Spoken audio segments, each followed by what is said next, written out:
Barkanku da zuwa wannan channel ta Skill Practice Hausa. A yau zan nuna muku yadda ake reversing video a Filmora 9. So kamar yadda kuka sani, reversing video yana da amfani a video editing, sannan kuma yana sa ka fitar da result mai ban mamaki da kayatarwa. Kamar yadda za ku gani a nan wurin copy ne yake a hannun mutum, ya faɗo ya fashe, sannan kuma ya tattare ya dawo ya koma a hannun shi.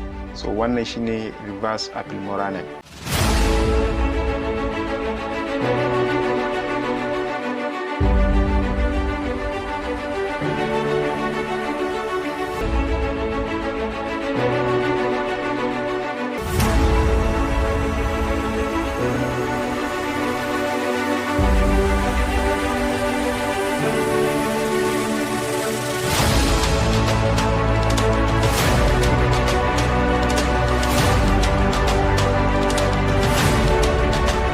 So za mu zo mu nuna yadda ake yin shi a Filmora 9. Amma kafin nan, idan baka yi subscribing a wannan channel din ba, kai mana subscribing sannan ka danna alamar notification. Wannan zai bada dama a sanar da kai a duk lokacin da muka ɗora sabon bidiyo a wannan channel din.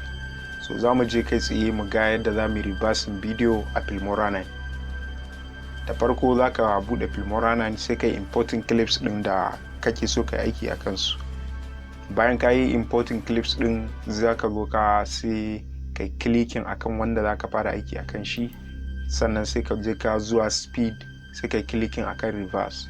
Bayan ka yi clicking reverse, sai ka zo ka zai bawo ka wani pop up, sai ka danna yes, sannan sai kai playing. So wannan shine result na aikin da muka yi. Ga yanzu wannan mutum yana hutowa ne, sannan kuma yana komawa da baya. So za mu zo mu ƙara reversing din wannan bidiyon kamar yadda muka yi na farko.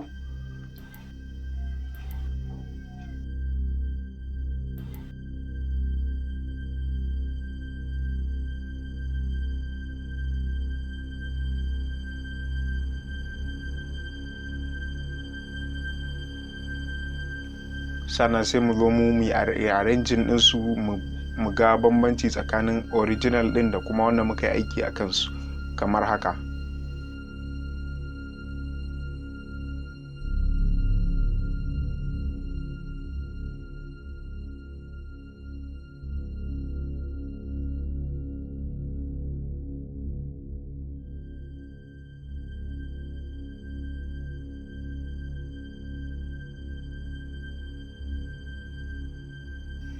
Wannan shine a takaice a game da yadda ake reverse din bidiyo a Filmora 9.